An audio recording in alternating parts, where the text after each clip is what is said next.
Hello friends, പുതിയൊരു promo റിവ്യൂയിലേക്ക് എല്ലാ കൂട്ടുകാർക്കും സ്വാഗതം. അങ്ങനെ നമ്മുടെ മനു ആണെങ്കിൽ അലീനയുടെ അടുത്ത് ചോദിക്കുന്നുണ്ട്, നിന്റെ അമ്മ നിന്നെ അംഗീകരിക്കണം എന്ന് നിനക്ക് ആഗ്രഹം ഉണ്ടോന്ന്. ഒരുപാട് ആഗ്രഹമുണ്ട് മനേട്ടാ, ഒരുപാട് കൊതിയാണ് എനിക്ക് എന്ന് പറയുന്നുണ്ട്. അതിനുശേഷം മനു ആണെങ്കിൽ ബാലേന്ദ്രനെ കാണാൻ വേണ്ടിയിട്ട് പോകുന്നുണ്ട്. അങ്ങനെ സംസാരത്തിനിടയിൽ ബാലേന്ദ്രൻ പറയുന്നുണ്ട് കേട്ടോ, അലീനയ്ക്ക് വൈജ എന്റെ മകളെ എന്നൊന്ന് വിളിച്ചു കേൾക്കാൻ വേണ്ടിയിട്ട് വല്ലാത്ത കൊതിയാണെന്ന്. പക്ഷേ അതിപ്പോഴല്ല, അവളുടെ മരണക്കിടക്കയിൽ വെച്ചാവണം. എന്നിട്ട് അലീനയെ എനിക്കങ്ങ് നീക്കി നിർത്തിയിട്ട് പറയണം, വൈജേ ഇതാണ് നിന്റെ മകൾ എന്ന്.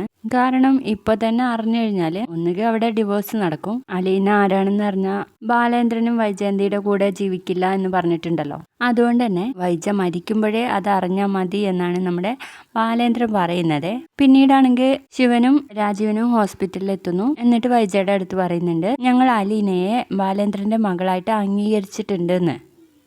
അപ്പോൾ വൈജ പറയാൻ മേലാഞ്ഞിട്ടും പറയുന്നുണ്ട്, നിങ്ങൾ അംഗീകരിച്ചിട്ട് കാര്യമില്ലല്ലോ, ഞാൻ കൂടി അംഗീകരിക്കണ്ടേ എന്ന കാര്യം. ഇതൊക്കെയായിരുന്നു പ്രമോ വിശേഷം.